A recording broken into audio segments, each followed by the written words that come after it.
Good morning, everyone. I'm seeing 11 o'clock right now, so we're going to go ahead and get started and just try to be respectful of everyone's time. I know there's still some folks signing in as we speak, but let's get rolling. All right, so my name is Jason Dahl with AFS Financial Group. I'm a certified financial planner and the Director of Financial Planning Services here at AFS. I am joined on today's webinar with my colleague Dennis Elias, our Senior Financial Planning Associate. And before we kind of dive into the content, I just want to share a few quick housekeeping items. So this webinar is being recorded, and we will send a link to the recording. We'll probably have that download and link ready to go out early next week. We will also post it to our website where you can visit links to past webinars. I also want to encourage folks to ask questions at any time during today's webinar. Do not mind being interrupted. If there's something that just pops into your mind, feel free to type it in. So you can ask a question by using the Q&A link at the bottom of your screen. And just click that little link, kind of a little chat box opens up, and you can type in your question. We'll try to keep an eye on those throughout today's webinar. I also want to encourage you to please feel free to follow up directly with us after the webinar if you have further questions or if you would like to schedule a time for a phone call consult. We truly love what we do and are more than happy to help in a follow-up call, since today's webinar will be pretty fast-paced and a high-level overview of the essentials of financial planning.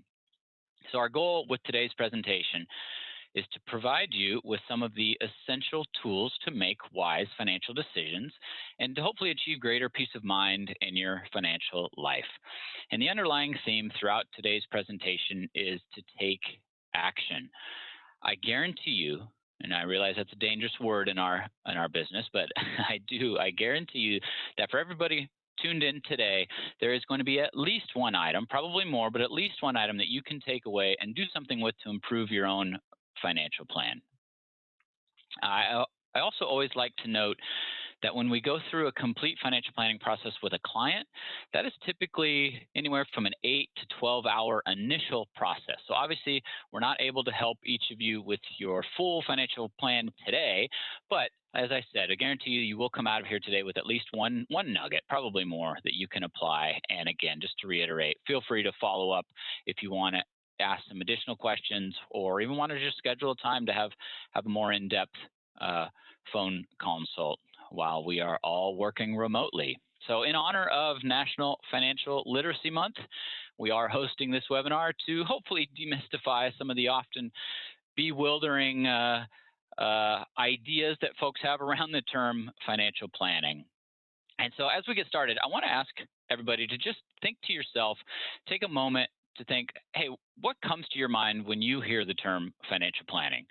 Not only what kind of words or topics you think of, but if there are any emotions that stir up for you, right? Does the idea of financial planning excite you, scare you, maybe bore you? I presume it does something, or you wouldn't be joining us on today's call.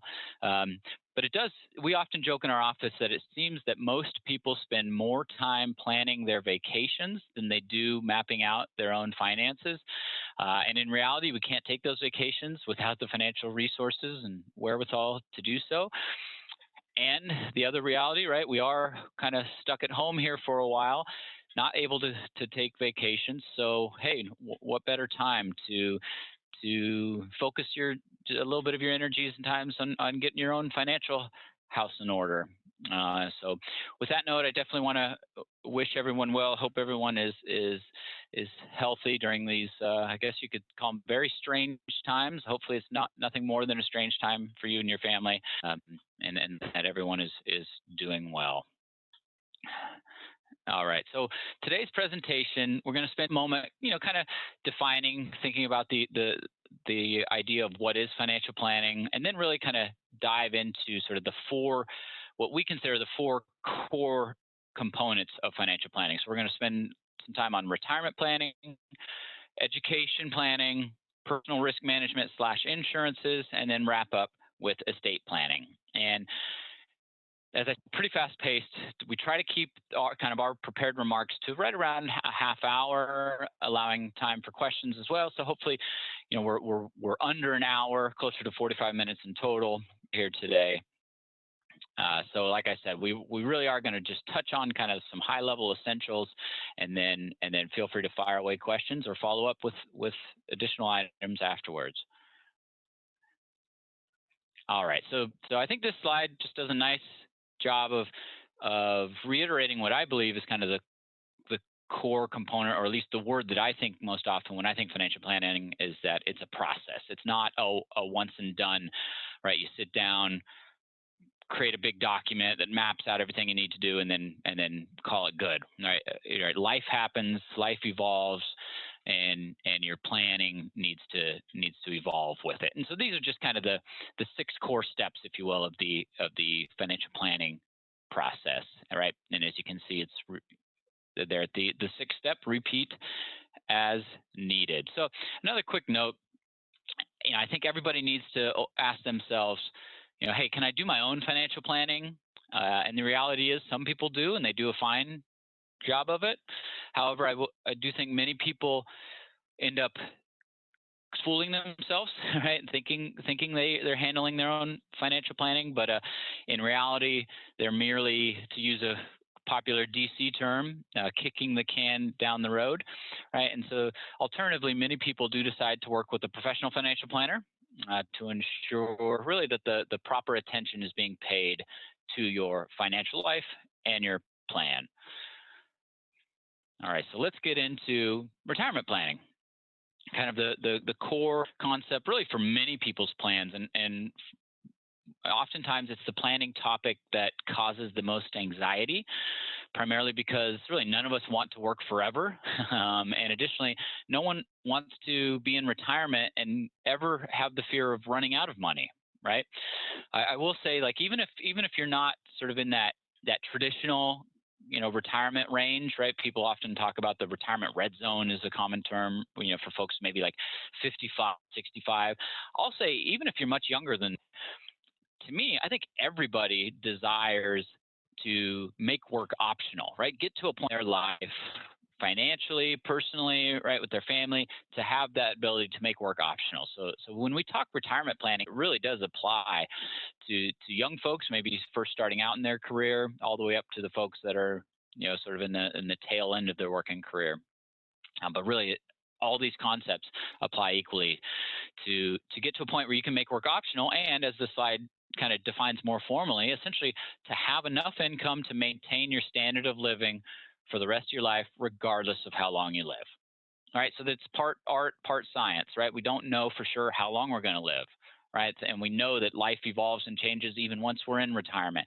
So your plan needs to be flexible in order to do that. So on this next slide, let's jump into some math here. It's almost noon. We can talk math. So to us, this really is perhaps the most important first step that everybody needs to take when thinking about, hey, can I afford my desired lifestyle? Right? Do I have the resources and potential income sources to generate the income to fulfill my desired lifestyle, right? And the expenses that go into that. And so this is a great, just kind of quick back envelope way to kind of estimate what your retirement income needs will be. And to me, the best way of identifying how much you're going to need in the future or in retirement is, first you need to understand, what am I spending today? And the reality is that might sound simple, but very, very few people have a really tight grasp on understanding, hey, just how much are we spending? How much does my current lifestyle cost? And so this is just a really great, quick way to do this. You could pull out an envelope literally right now and kind of go through this to get an idea. And so let me just walk you through here, just make sure it's crystal clear. So just take your gross income, right? Your current gross income. And then you would subtract out of that payroll taxes, right? So you have the 6.2 Social Security tax, the 1.45 Medicare tax. I'll get into a nuance there and here in just a moment. So you subtract that out, then subtract out any money you're paying for retirement, right? What you're contributing to 401k or 403b, money you're putting into an IRA, Roth IRA, right? Any money that you are saving that's earmarked for retirement, right? So presumably once you're in retirement, you're no longer saving for retirement, right? So if you're not paying it in payroll taxes and you're not saving it for retirement, what's left is basically you're spending it, right? And that includes your income taxes, right? Your property taxes, so all your other taxes, but as well as the mortgage, the credit card bill, right? Everything else you're spending. And so this is, to me, just an excellent way to take that first step to understand, oh, wow, I make this much, and if I'm spending this much, for a lot of folks, the reality is it does, ideally, it comes out to around a replacement ratio of around 80%, as you can see here by our 3 examples. So I'm just going to pick on the far right for a moment. So let's just say the gross income is $120,000. You subtract out the payroll taxes, so combined it's 7.65%. Then you subtract out, in this case, we just assumed a slightly more than 10% savings rate.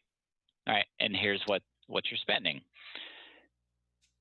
Bump that up to 240, 260. Essentially, the same logic applies, but with one slight nuance, and that's where this asterisk comes in. And sorry, we couldn't avoid getting into a little bit of a complication here, but it's important to understand the details. So basically what that asterisk means is, just as a reminder, the 6.2% Social Security tax only applies up to the first $137,700 of income. That's for 2020, and it adjusts up a little bit each year. Right, so the 6.2 gets capped at that level, whereas the 1.45 Medicare tax applies to the full amount. One other nuance.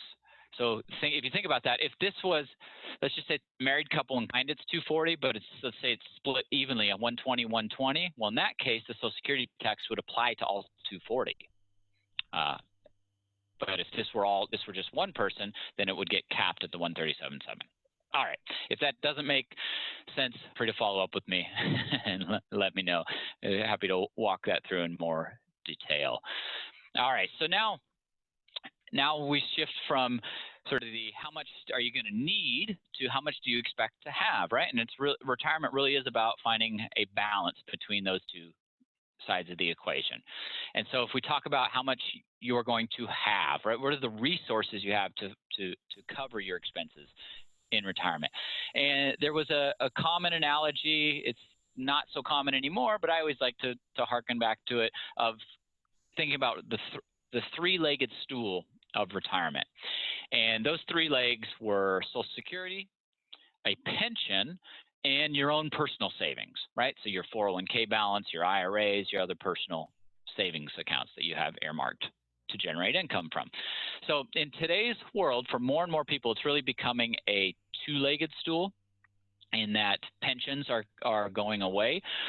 I think the most recent stat I read, that for every person that is retiring now across the U.S., less than a third are retiring with any form of a pension, and each year that's going down and down. And I realize here in the DC area, it's a little bit higher than the national average, given the various, federal employment and the FERS and some of the old civil service CSRS pensions, right? So we still see that component, but for the most part, especially for younger folks or non, it's a 2-legged stool, and you really have to focus on. Right, the Social Security piece is it is what it is. There's only so much that we can control over that while we're working, right? But once we get into retirement, we do have some strategies to think about when to start Social Security, and we will spend a moment here talking about that. But really, the piece that we have the most control over is our own personal savings, right? And so then one of the big questions becomes, wow, how do I then take that lump sum of money that I have saved for retirement and turn it into income, right? So replace the salary, right, or consulting income that I had, right, that typically a much more sort of regular form of income from work. Now I've got to recreate that, but through my own investing and withdrawal rate. That's the term that we use. Like, how much can I afford to take out of my portfolio to not live in fear of ever running out of money, but still recreate the income needs that I have, right? And so here we've got a great slide, and Dennis is going to just take a moment and kind of walk us through sort of what we're looking at here and how this comes into the planning. Sure, thanks, Jason. So as Jason mentioned, one of the more challenging components of retirement is that transition from making and saving money to starting to spend and draw down from your investments. So as you approach retirement, you're very accustomed to saving into your 401k, IRA, personal investment account, a local bank account. So it really is a big transition for many of our clients to now start to take money from those accounts and see balances possibly going down. And so what this slide shows here is the safe withdrawal rate, also known as the 4% rule. Some of you may have heard of this. Looking here at the top, we see the total assets of 1.5 million that have been saved for retirement. And from that, we simply take 4% of that 1.5 million to reach our year one withdrawal rate from our investments. So that 60,000 figure you see there. Now, into the subsequent years, we add an annual cost of living adjustment of 3% on top of that 4% value. So in year two, you would take 62,000, almost 60,000 from the portfolio, and 63,000 in year three. Now, the 3% rate, that's something that we use in our office. It's currently a little greater than the inflation rates that we see now. They're much lower now, but we err on the side of being conservative, as it is very likely that inflation rates will rise. Yes, thank you, Dennis. And I should note that I should figure out how to turn the video on Dennis, as he's a much better looking guy than I am, but we'll get that sorted out for the next time. Yeah. So this is a great, again, kind of quick back of the envelope way of estimating, hey, how much could I draw out of my portfolio? And one thing, and I know Dennis mentioned this, I just like to reiterate it because it is an area that I think some folks get confused with, is they think the 4% is what you take out of your portfolio every year.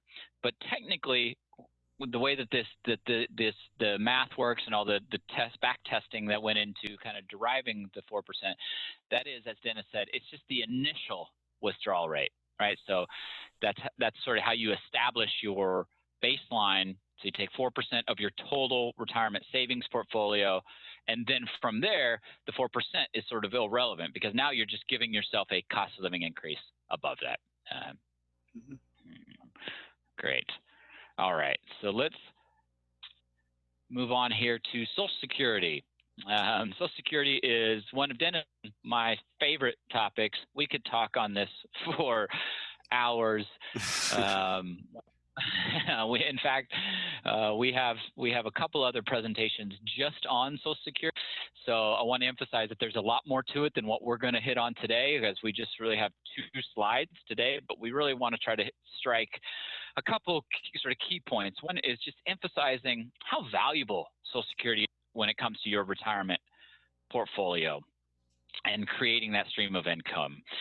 Because if you were to sort of, instead of looking at Social Security as like a monthly paycheck, if you were to sort of do a little bit of the math to determine, oh, how much money would you need, right? Kind of like what we just did with the safe withdrawal rate. How much money would I need to have saved to create that stream of income that Social Security is providing to you? In most people's cases, it's well over $1 million value, right? So it's a very real benefit. And then we always need to address sort of the elephant in the room when it comes to Social Security, and that is, well, isn't it going broke? Isn't it just not going to be around? So should I even worry about it? So this is something that we follow, as I said, pretty closely. And I'm 42 years old. So under the current rules, my full retirement age for Social Security is age 67, right? So still got a few years to go before I get there. So let me just comment. I fully believe that I'm going to get some form of Social Security benefit. I think it's just too important, too valuable, too popular of a program. But I also fully believe that the rules are going to change, right? And one sort of obvious rule change, just to hit on, is that full retirement age of 67. At some point, that's going to get bumped out later for me. right? They're going to phase it in, similar to like what they did here in the middle. They're going to do something along those lines that says, hey, for folks born between, pick your ages, it's going to get phased to older ages to qualify for your full retirement age. So I expect to probably be, maybe 70, right, for me. And there are many other kind of variables that they can adjust. So kind of solving the Social Security funding problem is actually a relatively simple math equation. I won't dive into that rabbit hole, but we'll leave it at that. So let me go back real quick just to walk through this slide. So Social Security is basically, you can start benefits as early as age 62. You can delay them to as late as age 70, or you can file for them at any point between those two ages. But when you're looking at your benefit information, it's important to recognize what your full retirement age is, and that's based on your birth year, as you see here. And then what the term the Social Security Administration uses is your primary insurance amount, or PIA. Just put another way, that's basically the amount of money you qualify for at your full retirement age. So I call it sort of your full Social Security benefit. And then from there, you sort of think about it as, oh, if I file earlier, as early as age 60, they're going to reduce my benefit because you're starting it early. Or if I delay it beyond my full retirement age to as late as age 70, they're going to increase your benefit by applying what are called delayed retirement credits. And those delayed retirement credits are 8% per year. So they just increase that benefit by 8% per year from your full retirement age to up till age 70. I mentioned they will reduce it. So let's just say your full retirement age is 67 and you were to file early at the earliest possible age of 62, then that primary insurance amount, right, your full benefit would be reduced to 30% because you're starting it, in this case, 5 years early. Right, so you're getting 5 years of additional payments, but they're going to reduce it, and that's a permanent reduction. Right, so one of the concepts that really needs to be considered is kind of your break-even point, right? And how long do you think you're going to live? Right, again, one of those variables that we really don't have control over. Right, so that goes into the equation. Another important variable to consider is if you file for benefits early, so if you file prior to your full retirement age and you're still working and you're earning above a relatively modest threshold, correct me if I'm wrong, Dennis, I think in 2020 it's around like $18,000 or $19,000. So if you're earning above that threshold and you have filed early, then they're going to further reduce your Social Security benefits. This is something that we go over a lot, with a lot of clients when we're kind of analyzing when it makes the most sense to file. So kind of put sort of the quick and dirty on that is if you're still working, it generally speaking doesn't make sense to file early, but that's not always the case. It's definitely worth spending the time to figure it out and see how it fits into your overall retirement plan. All right, so here we go. I really like this slide. Just a real simple illustration of kind of the impact of starting early versus waiting. So what we've done here is we just assumed in this example, someone's full retirement age is 66. So their PIA, primary insurance amount, is $2,000 in this example. Okay, but like we said, they could file as early as age 62. So that would be, in this case, a 25% reduction, right? If you recall here, 25% reduction for full retirement age of 66. Okay, so to me, I kind of think of this as like, all right, so that's the earliest I could file. That's when I could start. So I can think of that. That's my baseline. I could start getting $1,500 a month at age 62. So that's why we see the zero, sort of the baseline. Now, for every year that you wait, here's kind of the percentage increase that benefit goes up. Now, if you can afford it, right? You say you're still working until age 70, or you have enough other resources to get you to age 70 or close to it. 76% increase, right? Really for doing nothing other than just waiting. That's a pretty darn good, I'll say, guaranteed rate of return, right? There's really nowhere else out there where you can kind of feel comfortable that, hey, I'm going to get a 7 to 8% increase by waiting. All right, so an important consideration, especially if you think you're going to live a long life, or if you're married, if one of you is going to live a long life, right? So oftentimes we'll see maybe a husband who maybe doesn't have longevity, but the wife does, but the husband thinks, oh, so that means I should file early. Well, maybe not, because as a spouse, the surviving spouse gets the higher of their own benefit or the deceased benefit as a survivor. So you got to take that into account as well. So again, I could just keep going on Social Security. Hopefully I've given you enough to recognize that, hey, it's really important. It's a valuable benefit. It's worth taking your time to think through that claiming strategy before you just submit your claim for Social Security. All right, so let's keep this train moving. All right, we talked a little bit before around, hey, the one component, right, the one leg of the stool that we really have the most control over. And here's just a couple, really simple bullet points, things to keep in mind around, what can I do? So one of the best ones that I like is, hey, if you have a car loan and that car loan gets paid off, or you had a student loan and, hey, awesome, you get to the point where you pay off that student loan, or even bigger, like a mortgage, right, any sort of debt, and you pay that debt off, I always like to say, hey, the money you were paying, take that money for a month, enjoy it, celebrate, and then start increasing your savings with that money, right? Your lifestyle, your budget, you were already accustomed to not needing it, right? Because you were paying it towards the debt. So now just shift it towards increasing your savings, right? Try to really increase 401k contribution, get you as close to that max that you can put in. If you're over age 50, get that catch-up contribution, right? Get up in the, well over $20,000 you can put into a 401k, right? Act like a business. Periodically, this is a great time. A lot of us are spending a lot of time at home. Look at your expenses and determine, what, am I really getting value out of these various expenses, and cut out the ones that you're not, and increase your spending that way. Make it automatic, right? Both in terms of just automatic salary deferral, moving money from a savings account or checking to a savings account to an investment account, right? And then make that automatic savings. Just set it to say, hey, every year I'm going to increase that 2 or 3%, right? Just bite-sized pieces, and your budget really won't feel the pain if you take that approach. So just a few what we think are really valuable habits to establish, and in some cases you need to reestablish, right? All right, so I touched on these for a moment. These are kind of the common saving vehicles that folks can contribute to.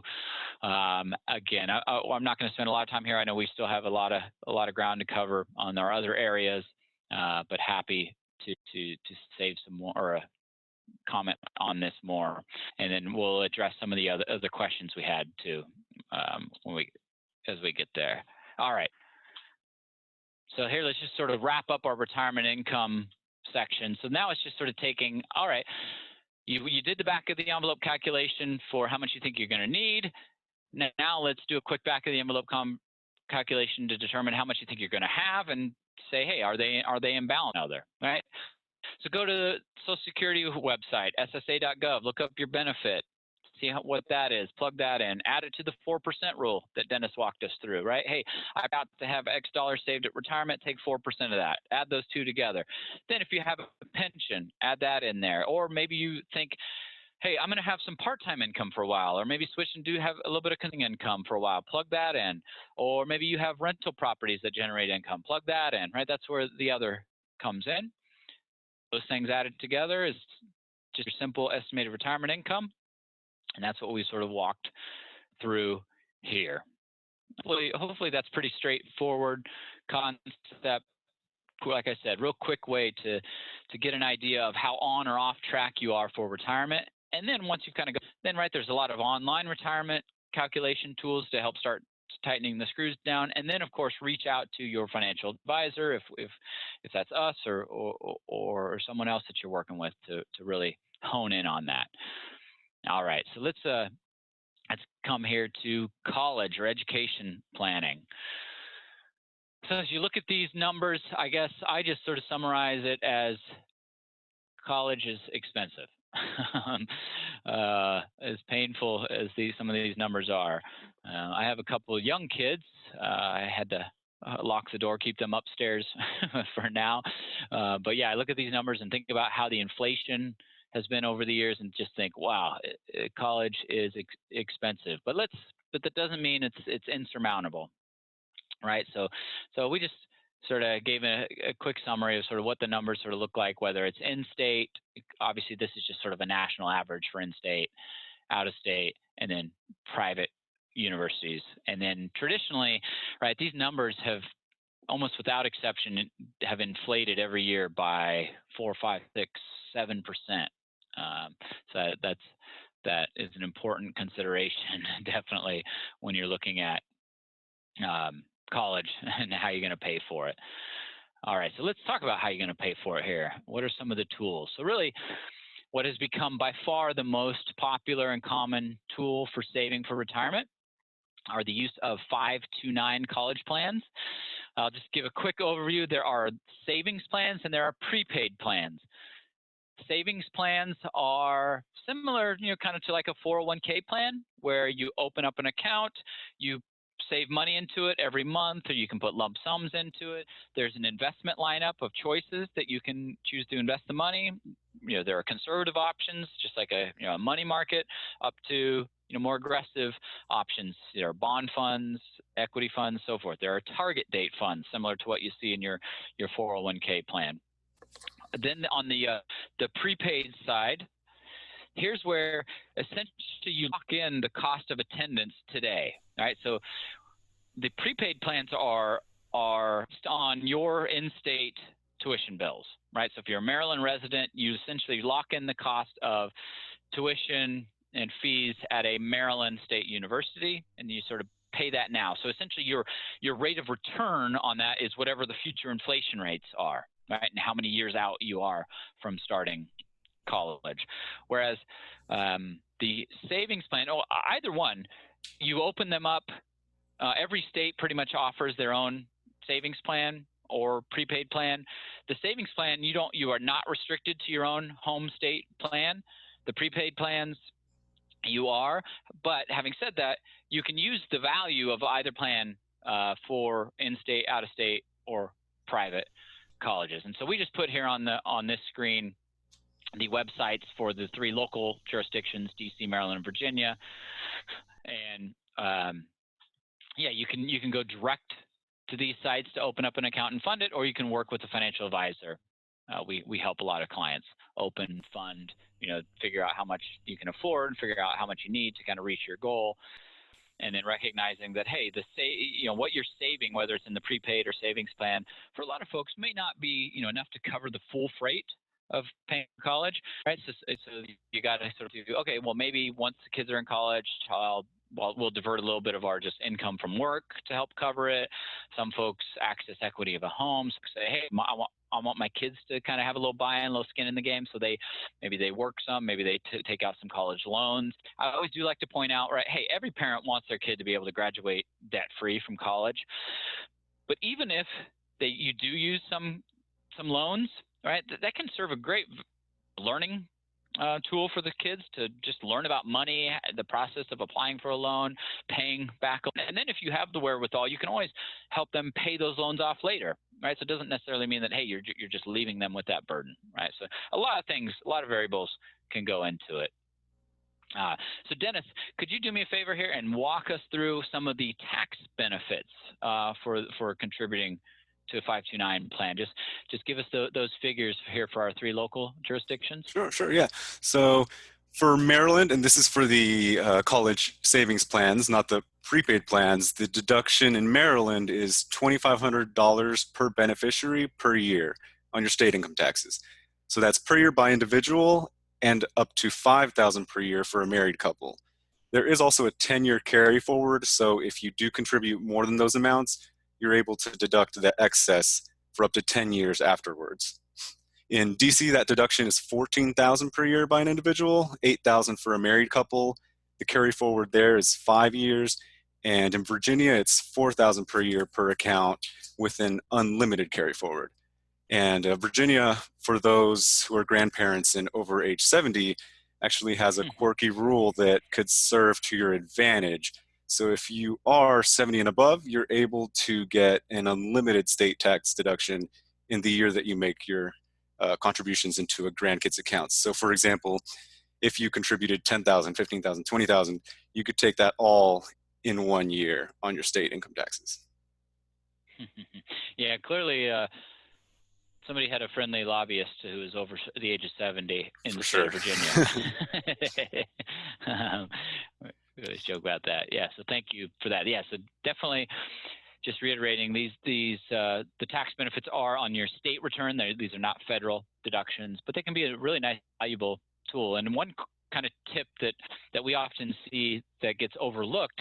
So if we sit down with somebody for the first time and we know that they have a student currently in college and the parents are helping to pay those tuition bills and they're just paying them directly to the college, one thing we recommend is, hey, open up your home state, open up a 529 savings plan in your home state, fund it so you get that state tax deduction, and then pay the tuition bills out of the 529 plan, right? It's really a simple, quick way to save some money on your state taxes. Like I said, you could do that right online. You can set up bank links, so you just transfer the money directly in there, and then you just go online and say, all right, now send a payment to the university for the tuition bills and so forth. So another really great simple tip there that folks can use and we often see overlooked. All right, cool. Thank you, Dennis. So let's Sure. move here into everybody's favorite topic, insurance. Yeah, so really insurance at its core is a form of risk management. It's a tool used to transfer your risks to an insurance company who can help absorb the costs of a major event happening to you or your family, whether it be the risk of having a car accident, a tree falling on your roof, the risk of needing long-term care in the future. It really helps those costs that may not be able to be covered by you and your family over time.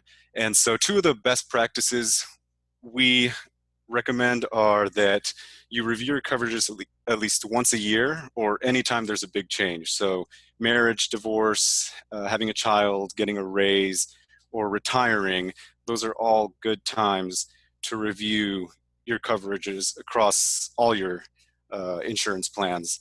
And the second thing is never to wait until things happen.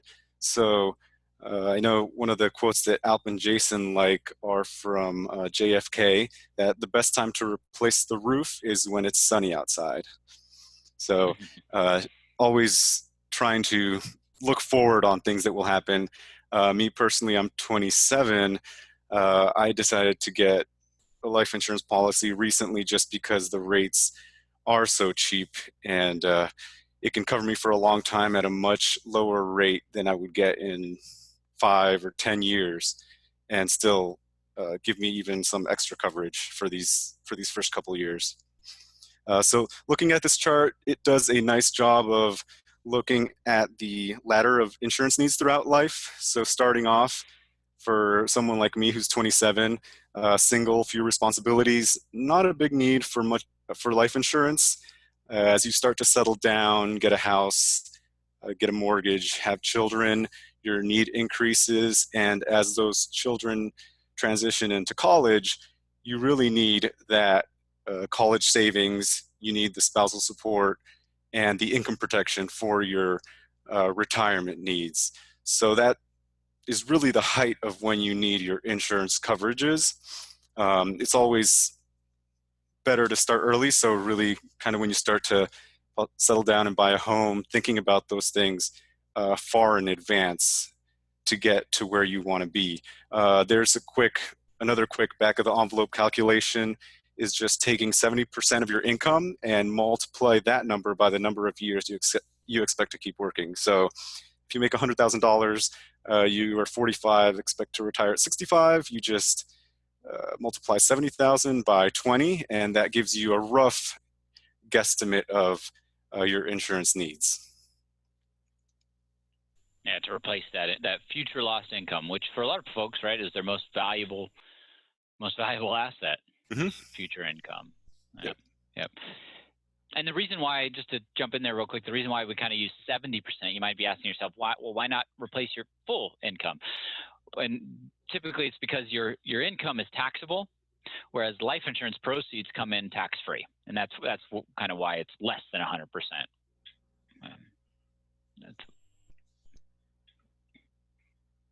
All right. All Yeah, so right, that's sweet. kind of, I think it's a great slide to sort of walking through sort of the arc of need for life insurance, right? Different insurances for different times, and as folks get closer to retirement, maybe the kids are off the payroll, mortgages or other debts are paid off, right? As Dennis said, your need for life insurance starts to go down. That doesn't necessarily mean that you don't maybe still want it or still need some, but this is just kind of a nice overview. Mhm. Cool. All right. Do you want to talk with some of the mini forms? Sure. Yeah. So, really, life insurance breaks down into two major categories: so term life and permanent life. Term life is temporary coverage, essentially renting life insurance. So you pay a premium, generally always lower than permanent life insurance, for a number of years. So for 20 years, you'll pay a premium for a $500,000 term life policy, and that will end after the 20 years, and you will no longer have coverage, but you do get that coverage at a much lower rate. And within that, there are differing products, but essentially they all do the same thing and keep the premiums low. Whereas transitioning over into permanent life insurance, that's something that'll cover you permanently, as it says in the name, and is generally more expensive. So the reason why is because the premium actually goes into two different components. So the premium is more expensive due to the fact that it's permanent, and it goes into a cash value. So that is essentially a separate savings account that you get, and you have access to that money whenever you like. Now, generally, people will that we've seen don't tap into the cash value, but it is another form of investing. And within permanent life, you get really complex into a lot of different products. There's index universal life, variable life, whole life, um, all types. Generally, we gear ourselves towards the term life, but there are instances where permanent life does make sense for some. Yeah, it's one of those questions where, in a webinar like this, definitely does not give it justice in terms of how many different types of forms of life insurance and what's the right one for each person. That really is a unique question depending on your situation. A lot of variables that go into it. And so we got a great question that came in here. I'm going to pause and actually take this one now. I know we had a few other questions that I was holding off. I thought were better later that we will get to as well. But so the question is there a point where you can be self-insured? And yeah, it's a great question, and it really does underline everything, right? When it comes into insurance, whether it's life insurance, auto insurance, homeowners insurance, everything, right? There's a question of hey, can I take on that risk myself, or am I better off kind of transferring some or all of that risk to an insurance company? And so, and I know I'm getting a little in the weeds, nitpicky here, but right. So self-insurance, even that term itself, is a little bit of an oxymoron, because insurance kind of by definition means you're pooling the risk with, in many cases, tens of thousands of other people, right? So the insurance company is spreading out their risk by having thousands of policyholders, right? And so the idea of self-insurance, right, it's not really insurance but you are sort of taking on the risk yourself. You're retaining the risk. The core of the question is still the same, and absolutely it becomes a question of, hey, all right, what is the risk? Right. So is the risk of me or my spouse dying, right? And then we losing that future income stream. And then then you sort of do the calculation. Hey, if that future stream of income were lost, and then you sort of back into, all right, could we still maintain the desired lifestyle for the remaining living family members? To be able to pay all the debts, to be able to pay for the college goals that you have set aside, to just maintain the household, right? To still be on track for your retirement. And if the question is, oh yeah, we have enough other resources, then yeah, that essentially you're saying, hey, we can take on that risk ourselves, right? Same idea to auto insurance, right? The same question becomes where you say, all right, I realize the state requires certain levels, but you may determine that, I don't need the full Monty of coverage, because if I did get into an accident, I can afford to cover any costs, right? And so that's also where deductibles come in, right? Deductibles are a form of sort of dialing up or dialing down your level of self-insurance. And so long-winded way to answer the question is, yes, there is a point where you can be quote unquote self-insured, but it really is, it's a calculation that each person needs to do individually, both in terms of the type of insurance you're talking about, the type of risk you're talking about. So yeah, thanks for that question. It's always a really good one, and one that a lot of people, sometimes wonder about. Hey, should I be paying this premium out every year? That in reality, you hope you never get any benefit out of it, right? You hope you pay term life insurance premiums and it never pays out, right? You hope you pay homeowners insurance and your house never burns down, right? And it never pays out. All right, so that's probably more than maybe you wanted, but if you want more on that, happy to discuss further.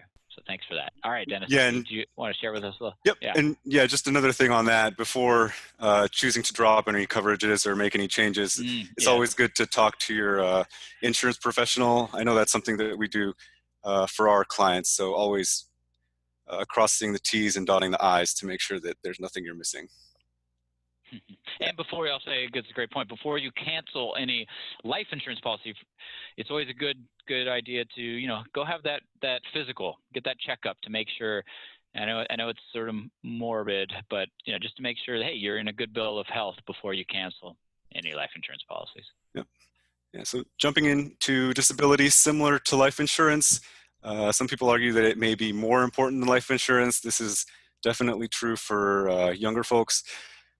What it essentially is covering the risk of something happening to you, whether it's not being able to work for a short term, which would require short-term disability insurance, or long-term, which would require long-term disability insurance.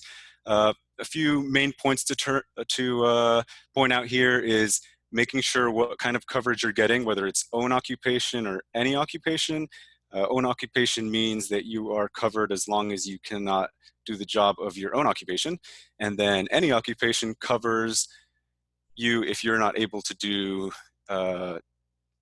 work for any type of occupation. So if you're an accountant, you can't work being an Uber driver, for example, or serving tables. So that is a higher standard of coverage. So it's the own occupation is actually better because you're less restricted on what you can do. And generally, these policies will cover about 60% of your income. And it's also important to distinguish whether you or your employer pays the premium. So if you're paying the premium, the disability benefits that you would get are tax-free. If your employer pays the premiums, you would actually get taxed on those benefits. So if your employer is paying the premium, it may be a consideration to check into getting your own policy where you could pay your own premiums to get that tax-free benefit. Yeah, and this is a great kind of insurance to think about the self-insurance question again. One of the most common ones we see is people say, oh, you know what, if I were out of work for a short term, a month, up to 3 months, maybe 6 months, you may say, I don't need short-term disability because I have enough savings that if I were out of work, didn't have income for a short period of time, I can afford to retain that risk. But if I were to be permanently disabled and lose that income, you may say, all right, that's not one I'm going to self-insure. I'm going to transfer that risk to an insurance company. So cool. Thanks, Dennis. All right. Also in line with kind of the self-insuring on the life insurance side comes long-term care. So if we think back to that insurance ladder we saw in the beginning for life insurance, as you start to retire, your need for life insurance isn't as great anymore. You transition into more of a need for long-term care insurance. This is something that's becoming very prevalent, or has become very prevalent here in the DC area because of the costs of long-term care and the damage that it can do to someone's portfolio if they are not properly, if they don't have a proper plan in place. So long-term care insurance is going to cover you whether you need someone to come home to help you, whether you are in a nursing home or whether you are oftentimes in a retirement community. They can also cover some of those benefits depending on your abilities at that time. Some important points: contrary to many people's beliefs, Medicare does not cover long-term care needs. And it does cover hospice costs, but it does not cover long-term care needs. So that's something that many people get confused about. The other one is Medicaid. So Medicaid does cover long-term care needs, but the restrictions are quite high. So you need to have very little assets, quite limiting. Very little income. Yeah. So for most folks, you cannot count on Medicaid as a resource to help cover long-term care expenses. And then, as Dennis said, Medicare, you can just basically no, it's not long-term care. Medicare is health care, whereas long-term care is considered custodial care or maintenance care. So that's kind of the important distinction there. Yeah, cool. Thanks. Yep. Sure. Oh, and just a quick note on the costs. So in the DC area, generally for a $3,000 to $4,000 a month benefit on a long-term care policy, you're going to see a cost of about $4,000 to $6,000 per year for a couple. Now, there are also some policies known as hybrid long-term care policies that are a combination of long-term care and life insurance. These you can actually put a lump sum into, and for that same $3,000 to $4,000 a month benefit, you would see about a $50,000 to $100,000 one-time premium. Mm-hmm. Yeah, no, that's good. Thank you, Dennis, to get a kind of just a ballpark idea of the cost of the insurance coverage, and recognizing that what Dennis just shared are just broad strokes, right? Just to kind of give you an idea, because you can definitely, pay for a more expensive policy, or pay a lower premium for lesser benefit.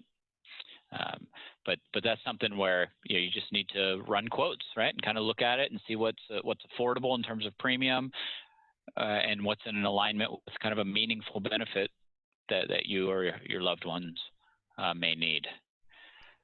So Dennis, do you want to look at the cost of care?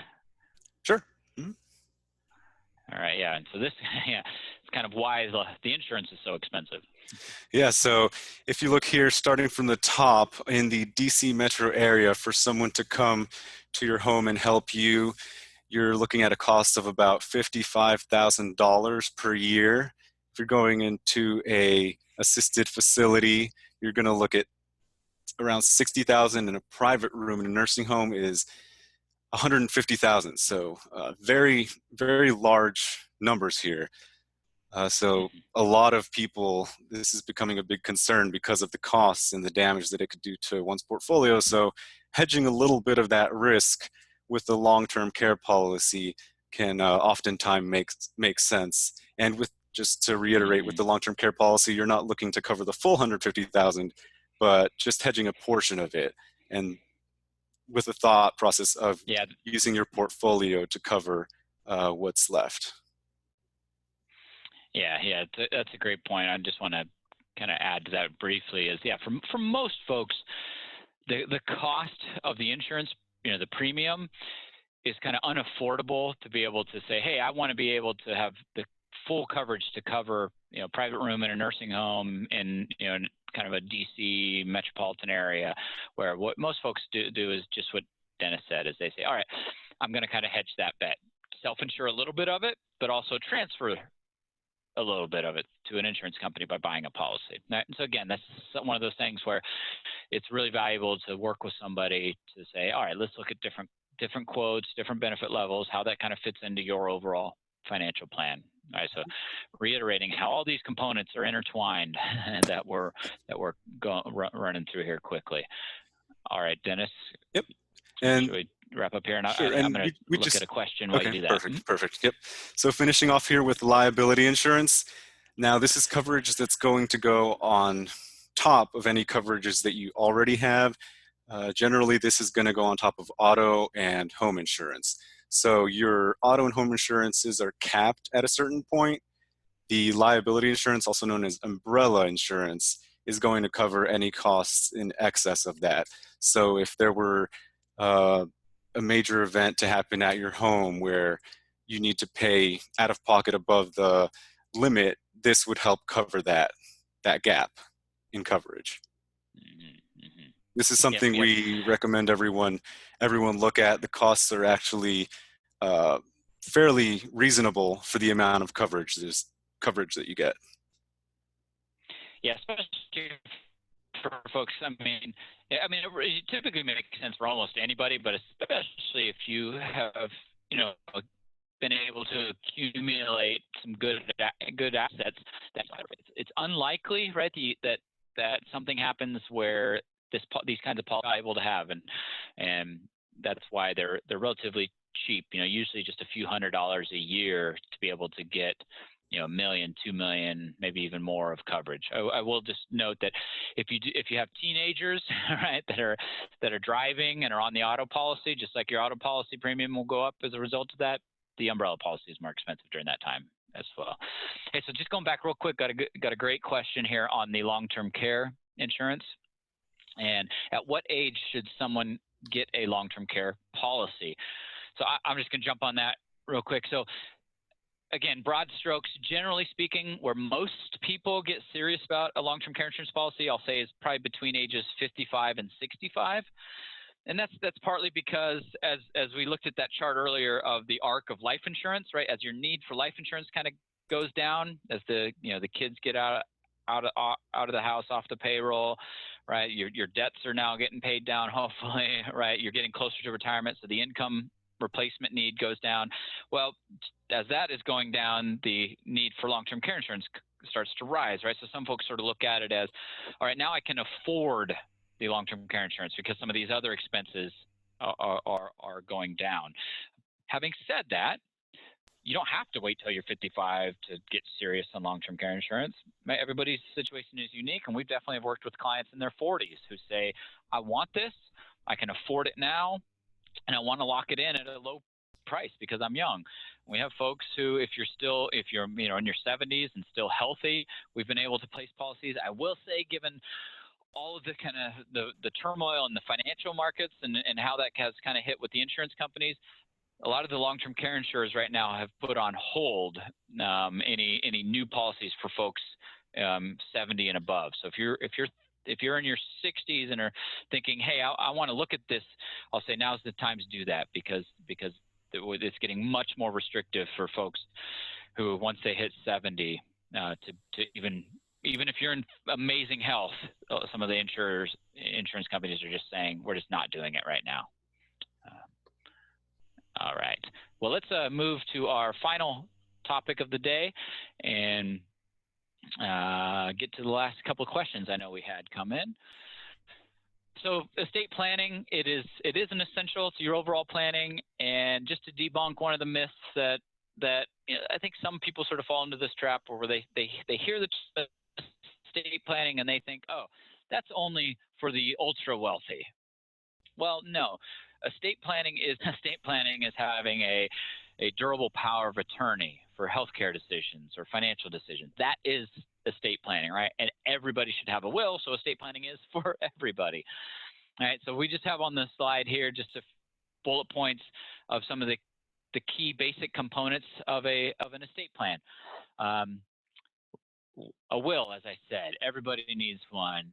Advanced directives, general powers of attorney, as I mentioned, for say, hey, if you become incapacitated, who has the power to make financial decisions on your behalf? Who has the power to make healthcare decisions on your behalf? And then what instructions have you given in terms of life decisions, right? So if you are in a vegetative state, knock on wood, that hey, this is what you would or would not want to have happen. All of those components go into sort of, I'll say, the core pieces of an estate plan. Then you have trust here down at the bottom. Trusts are one of those areas where it totally depends. Everybody's situation is different. Trusts aren't ubiquitous. They aren't for everyone, but they definitely can serve a valuable purpose for some folks. And I'll just give one simple example of where trust can come into play. Say you have young children, minors. that you just don't know yet sort of how they're going to turn out, right? In terms of, are they going to be good with money or not? Or maybe you have an adult child who you know what, they're not very good with money, or that if something happened to you and they were to inherit a big chunk of money, you would want to have some protections in place, whether it's protections from themselves, protections from potential creditors, or a divorce, right? That's really kind of where a trust can come in. You say, hey, I want my assets to go into a trust for the benefit of my child, right? But it can provide sort of a wrapper of protection. So that's a very quick and dirty overview there on trust. There's a lot more to them, but ultimately, hey, sit down with your advisor, and then you have to obviously sit down with an estate attorney to actually write and draft estate planning documents. Now, one of the other components that I think some folks don't recognize that is a core piece to an estate plan are your beneficiary designations, right? So let's think about where you have beneficiary designations. Every retirement account that you have names beneficiaries. So 401ks, 403bs, IRAs, Roth IRAs. If you have any annuities name beneficiary designations. As we've talked about, life insurance policies all name beneficiaries. One important note, if something has a named beneficiary, then that named beneficiary supersedes anything you have written in a will. Okay? All right? So always remember that you say, oh, but what I wrote in the will is XYZ, but if your beneficiary designation says ABC, well, those are two different things, and the beneficiary designations supersede. Okay? So let me just walk through kind of a one fine nuance that I think is important to keep in mind when it comes to beneficiary designations, right? So beneficiary designations are broken down into your primary beneficiary and then your contingent beneficiary. You can have one person, multiple persons multiple people at each level. Most common example, I name my spouse as the primary beneficiary of a life insurance policy of a retirement account, but then I name my children as the contingent or secondary beneficiaries. Okay, so now let me sort of flip this up and let's talk about my parents as an example. All right, so my parents have two adult children, me and my sister. So my parents name each other as primary beneficiaries, and then they name my sister and I as the contingent beneficiaries, 50% each. So in our case, if something were to happen to both of my parents, right, then it would flow down to the contingent beneficiaries and be split between my sister and I. Now, in our case, my sister does not have children. I do have children. My parents may decide that, gosh, if Jason were to have predeceased them, they would want my 50% share to flow down to my children. Or they might say, hey, they want my 50% share to then go to my sister, right? And they don't have to be the same. You can switch either way. So if they said, hey, they would want our share to flow down to our children, then they would make my designation what's called a per stirpes designation. It's Latin for by lineage, I believe. And so if I were to predecease them, then my share would flow down to my children. But they could, since my sister does not have children, they could leave hers as what's called a per capita designation, which means that by head, that if she were to predecease, then her share would go to me. So just outlining that as an example. Everybody's family dynamics are different, and there's no right or wrong answer across the board. But I will say what we probably see more often than not is when there are grandchildren, they want the per stirpes designation to flow down to the kids. All right, so we have come to the end of our kind of formal comments here. We're at an hour. I do want to address a couple of the questions we got kind of ahead of time. A couple of them kind of about the markets and portfolios investing. So the first one, I just generally like to learn how to invest the money I'm saving in my 401k, and just kind of the options or differences between the different investment choices. Great question. So one comment I will add is with your 401k plan, you probably have a 401k advisor, and I think in this case you do, and I think it's our sister entity, AFS 401k Retirement Plan Services. So they have consultants that can work with you individually. So you could schedule a phone consult with them, email with them, and they will absolutely dive into the different investment choices in your plan, go over a risk profile with you to better understand what is the right mix for you. Maybe it's a target date where it's kind of an all-in-one do it for you, or it's building out a custom model for you. So I would absolutely direct you to the 401k retirement services team that can help you with your specific plan and the investment choices within your plan. All right. Should portfolios right now be more invested in bonds or stocks? Yeah. So we purposely did not dive into investments on this presentation, recognizing that, well, hey, that is an essential right component to one's financial planning, and so we have a number of different presentations where we go into a lot of detail on sort of building portfolios and investing. So I can direct you to a lot of those resources as well as on this website. But let me just give you a quick commentary on sort of right now, and it may not be the answer you're looking for, but it really depends. There is no right answer for all people, and I'll just sort of break it down into sort of maybe 3 different categories, right? So somebody might be looking at what's going on in the markets today and say, hey, this is a great opportunity to be investing because, hey, some of the stock market, some of the different mutual funds, individual stocks are beat up a little bit. They're at lower prices, and so I want to be investing more in stocks. And if this is money that I'm comfortable with this being invested for the long term, it's not money that you expect to need in the next few years, then yeah, this might be a better opportunity to look to adding to your stock allocation. But you could flip that on its head and say, gosh, things are volatile right now. I'm just not comfortable with that, or maybe I'm just closer to retirement. Maybe I'm already in retirement, and I just need to protect myself on the downside. My focus is generating income for retirement, like we talked about with the 4% rule. So for folks like that, cash equivalences and the more conservative bonds may be more appropriate, right? So it really does depend on everybody's situation. So happy to follow up directly with you if you want to reach out to me to talk more detail what might be appropriate. And then another great question here, just kind of around real estate. So is this the right time to be selling, buying, refinancing real estate? Another, so first I'll qualify that with the classic, it depends. I have some good friends who are real estate agents, and they've commented that they're staying actually pretty busy right now. Folks are looking to buy. They have noted that there's less inventory, so sellers, and they chalked it up to perhaps the obvious is, sellers just aren't that interested in having people walk through their house right now, right, to do showings and look at the house. So they've seen a little bit of a dip in inventory.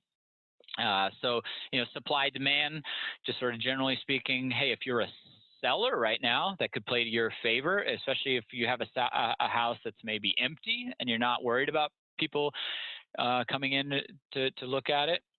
But if you're a buyer, there's, at least in this area, from what I'm hearing, is there's still a fair amount of competition.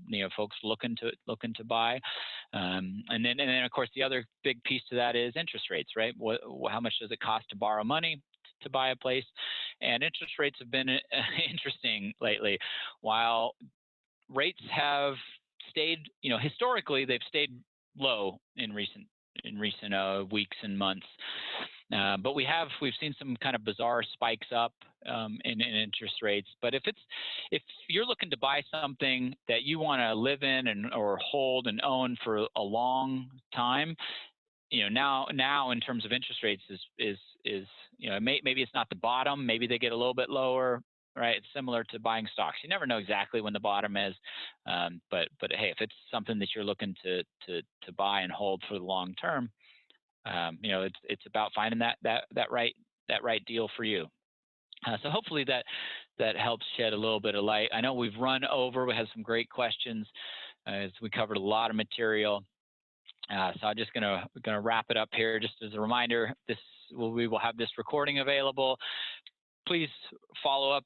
Happy to have additional one-on-one conversations with anybody on specific questions or maybe just a general consult. Happy to schedule that. So here's my contact info. Here, you can email us. You can obviously go to our website, get the contact info for everybody on our team. And thanks, Dennis, and thanks everybody for joining us today. I think we're going to leave it there. All right, take care. Be healthy, everyone.